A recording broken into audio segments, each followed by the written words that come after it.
What's up, guys? Dr. Mo here, digital nomad physician at digitalnomadphysician.com. I'm back in my favorite place, going for a walk. It's like early afternoon, maybe 2 or 3 p.m., and going to actually head over to the gym after this walk. It's actually really close to my apartment, maybe like 5 blocks, and I'm right here in this entire stretch to go for a walk. Still kind of a lot of people aren't wearing masks in this area, but on the streets, everybody's really good about wearing masks. But this area has been, I guess it's a free-for-all. So, okay, this video is going to be a little bit about the technology and the tech and the logistics of being kind of this digital nomad physician. So one thing that we definitely need as physicians is we need good technology, like reliable connections that are going to take you through any kind of scenario that you can that you can imagine. For me, by far the most reliable way to have a good connection is to first have a good computer, have a good phone. So I go with Android. I have a what is this? Galaxy? No, wait, what is this? This is a Google Pixel 4. It's a 4A or 4, I don't know. I think it's a 4A. And it's really good. Great, it connects. It's consistent. It doesn't drop calls. I don't have issues. It doesn't crash. And the reason I say that is because a last phone that I had was not a Galaxy. It was a what was it? Motorola. It was a Motorola, and it was so bad. I had so many issues with it. Every single time, like it would heat up, or like I would do too many things with it, it would just like done, and then I would drop the connection, and I'm like freaking out because, when I travel, I use a Google Voice number. So definitely get that. When you're stateside, you can sign up for it once you leave. So a Google Voice number is great because you can get a phone call on that number no matter where you are in the world. The other option is you can get a Google Fi number. A Google Fi is a cell phone. You guys, most of you know about this, but it's a SIM card that goes into your phone, and then you can make phone calls internationally and receive phone calls. So that's kind of nice. I think there's some charges with it that you got to consider. The data is always free, but there's some charges with the phone calls. I haven't had a need for it. I've had Google Fi, and I tried to use it over here. It was a little clunkier than I liked, and so I ended up canceling it. I just get a SIM card. I just get a SIM card when I'm here. $10, 10 gigabytes. I use Orange here in Spain. It's pretty reliable. It works really well. And again, with my Android phone and that SIM card, the connections are good. So I can go to a cafe with Wi-Fi, or if the connection is not good, I just connect through my phone's hotspot. So that's been reliable. I don't burn a lot of batteries, so I'm okay. I always have a charging brick with me when I'm going like to the coffee shops or co-working centers or out and about. Obviously, if you work from home, it just makes it that much easier and more reliable.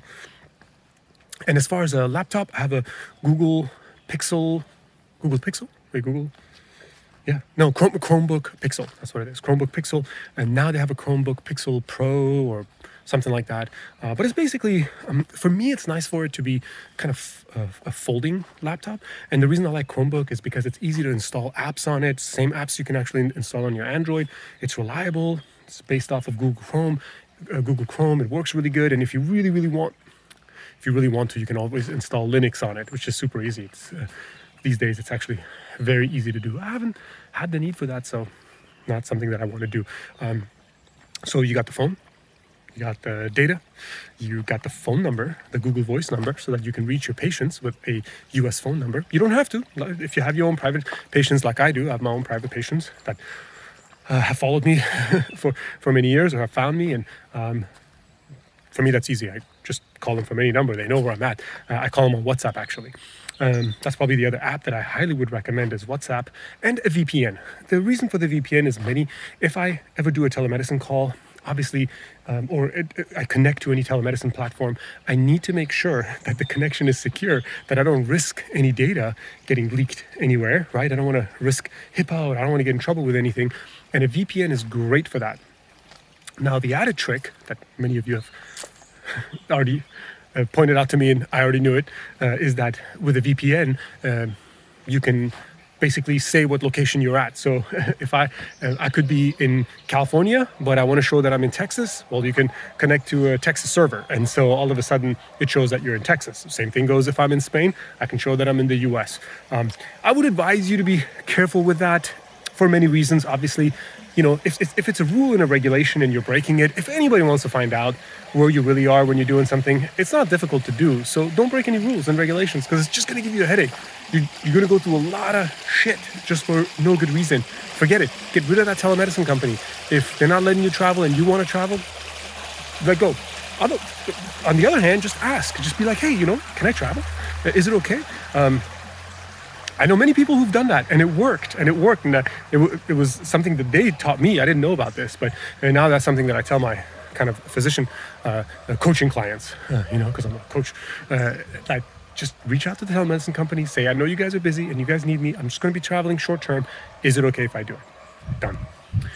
Other than that, I'm going to add this in. I'm going to spin this into the logistics part, because to me, it's always nice to have a base. You're going to travel. You're going to want to travel. If you come to Spain, you're probably going to want to jump over to France and Italy, and you're going to want to go to Portugal. And you're like, you know what? I'll just hop from Airbnb to Airbnb. That's okay. You can do that. But you're a physician, my friend. Like, you can afford otherwise. Don't give yourself that headache. Have one base. Either rent a long-term apartment that's super cheap and super cute and super nice and super cozy, but cheap, in a place like Santiago de Compostela or in Madrid or Barcelona. You're not going to find something cheap in Madrid and Barcelona, but rent something like that. Put all your stuff in there, whatever stuff you brought from home or whatever gorgeous stuff you bought over here, keep it there, and that's your base. Now that you have your base, you can take trips, you can take weekend trips, you can take day trips, but at least you're going to come back to one little area. And it's sort of nice because if you can pick a hub with a good airport or a good bus line or a good train line, you'll know that you'll always come back to that spot. You'll know how to get there. You'll know how to leave from there. Believe me, that's going to give you a lot of peace of mind. And so I highly recommend that, to have one base. It's the same thing for the US. I recommend that you have a base in the US. Now, you can buy lots of homes in the US for under 100,000 or under 200,000. If you don't believe me, can't help it. But you can do that, and that can be your base. It doesn't have to be somewhere gorgeous. Might be in Texas, might be in Florida, might be North Carolina, wherever. But you can find places like that. California, I don't think so. At least nothing safe. But the advantage of finding, wow, it's a very beautiful song by the bird. Look at this guy. Where is he? Oh, there he is. You see him? That guy. Ooh, this guy right here. Wow. Talents. So having a base between the US and going abroad is really good, even if you just do it for a few years. The advantage is when you're away from the place that you bought or rented, you can always Airbnb it. And yes, even if you rent a place, you can ask for permission to Airbnb your place. That's called subletting. So if it's a private owner, usually they will let you do it, especially if you say, look, I'm going to be there most of the time, but when I'm away, I want to be able to rent it out on Airbnb, and I'll pay for any damages, etc. So that's actually what one of our landlords did in LA. So I know it's possible and feasible. For example, I have an apartment in Portland, Oregon, and I just rent it out when I'm away, and that's income for me, right? So it's less money that I have to earn. And I think it's really worth it because it gives you a peace of mind, because you know what you're going to come back to.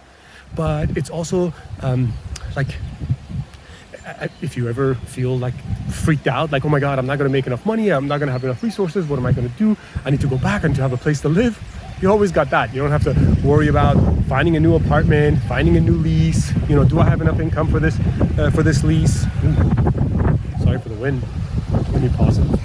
All right. The final thing I'll say, done with the housing situation, is try to avoid having a car. If you're going to do this traveling thing, just forget the car situation. Just forget having a car. Rely on Uber, rely on taxis, rely on buses, rely on all sorts of public transportation, trains, etc. And the reason I suggest this is because you'll have so many more options, and you'll have such fewer headaches of having to have an international driver's license, insurance, getting into car accidents, getting pulled over by a cop. there are some issues with them being shady. And that way you can still enjoy being able to go on weekend trips and wherever. You can always, I guess if you worst case scenario, you can always rent a car or go with friends. You'll make local friends who will take you places. Believe me, if you socialize enough out here, especially in Spain, Europe, other parts, people will get to know you like, hey, just come along and we'll take you to all these different destinations. So that's my advice, guys. I hope that's some of the basics. That's all you need. That's really all you need to do some remote healthcare consulting work, some clinical consulting work, telemedicine. That's all you need. So if you have any questions, send me an email, drmo@digitalnomadphysician.com. Enjoy the background. Take care.